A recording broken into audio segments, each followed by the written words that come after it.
Comme annoncé en début de journal, le chef de l'État, le président Alassane Ouattara, a regagné Abidjan ce mardi après sa visite d'État effectuée en France et sa participation au 18e sommet de l'Union africaine à Addis Abeba en Éthiopie.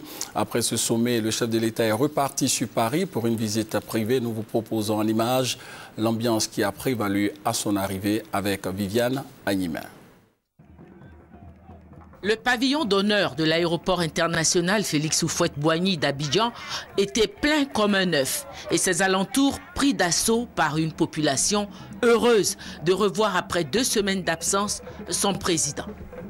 Comme pour bien marquer l'unité et le rassemblement autour de la personne du président de la République Alassane Ouattara, tout son gouvernement, avec à sa tête le Premier ministre Guillaume Soro, les présidents d'institutions, les grands commandements militaires et même, ce qui est peu habituel, le président Henri Konan Bédié, étaient tous présents à l'aéroport.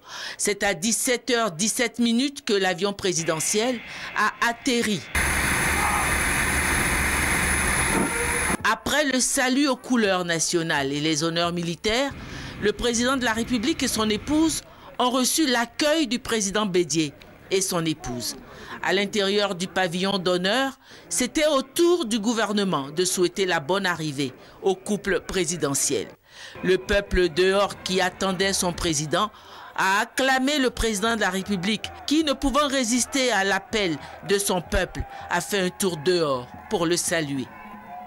Dans le salon d'honneur, le président de la République a fait le point du long séjour qu'il vient d'effectuer à l'étranger, marqué par une mémorable visite d'État en France, suivie de sa participation au sommet des chefs d'État de l'Union africaine à Addis Abeba et clôturée par une visite privée. Le président de la République, qui rentre après quelques jours de vacances, a signifié qu'il est en phase avec son équipe nationale qui dispute la CAN au Gabon.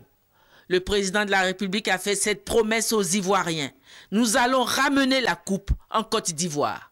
J'ai parlé à chaque occasion de victoire au président Sidi et Diallo. Et je suis certain que demain encore, je l'appellerai pour le féliciter. Et ensuite, nous irons à Libreville le 12 pour vous ramener la coupe. Avec certitude. En quittant l'aéroport, le président de la République a été acclamé tout au long de son parcours par la population sortie massivement.